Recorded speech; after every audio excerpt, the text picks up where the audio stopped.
je pense que t'as plutôt un peu percé, en tout cas sur TikTok, un peu. C'est le terme des jeunes, on a percé maintenant. Donc t'as percé sur TikTok un peu, où justement tu fais des covers, et entre autres, donc du coup tu fais écouter aussi les nouvelles chansons, toi-même tu crées tes propres compos. Et effectivement, ça fait plein de vues, etc. T'as des retours qui sont honnêtes, du coup. Donc les gens ils disent qu'ils aiment bien ou qu'ils aiment pas. Et en général, vous irez voir vous-même, hein, c'est plutôt très positif.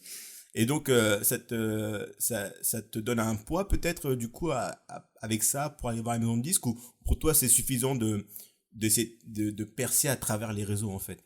Est-ce que les maisons de disques sont vraiment utiles, en fait, aujourd'hui? Oui, je pense que, en fait, C'est quoi le but, en fait? C'est quoi le but? C'est quoi le but? C'est d'être aussi déchargé de tout ce qu'on fait pour gérer son projet qui ne relève pas de la musique.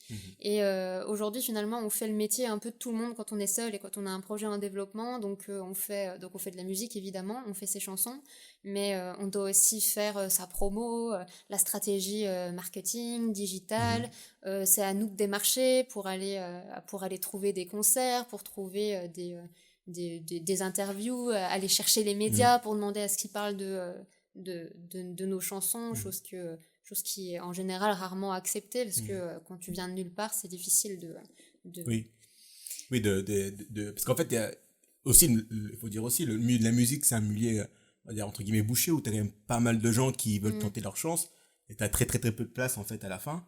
Et du coup, par exemple, aujourd'hui, il y en a plein qui font tout ce qui était les crochets. J'ai l'impression qu'aujourd'hui, maintenant, les chanteurs qu'on entend parler, qui sortent des titres, à la radio, etc., c'est souvent des gens qui sortent de télécrochets ou d'émissions comme ça. Mais est-ce que pour toi, tu penses que faire peut-être un télécrochet, c'est une idée, hein, mais je sais pas, est-ce que pour toi, c'est quelque chose d'envisageable? C'est pas quelque chose que je ferais aujourd'hui. C'est vrai que faire des télécrochets, c'est un peu... Alors déjà, la plupart du temps, on fait des reprises. Ouais. Et souvent, on doit s'adapter à ce que demande à ce moment-là la production télé en question. Non, je pense que moi, j'ai vraiment envie de faire connaître mon projet à travers mes chansons et mon style, et pas forcément d'être...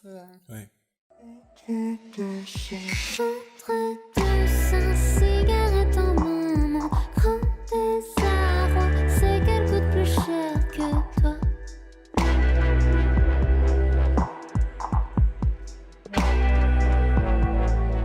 Moi, j'adore la chanson que t'as fait au Tchitchorini. Je l'ai dit, à chaque fois je le répète, mais cette chanson-là, c'est une chanson que je pensais vraiment, c'est quelque chose que tu entends à la radio, tu vois.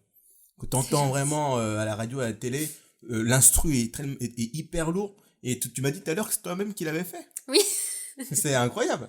C'est incroyable parce que l'instru, enfin, je te connais pas vraiment, mais de ce que je vois, je pensais pas que c'était toi qui faisais ce genre d'instru lourd, tu vois.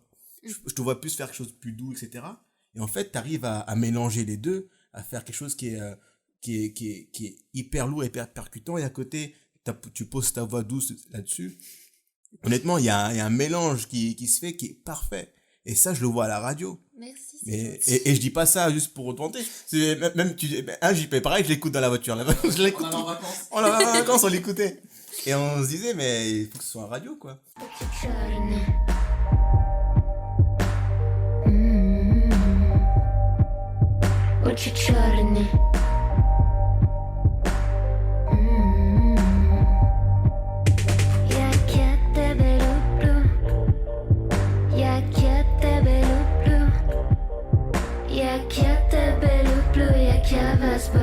Yeah.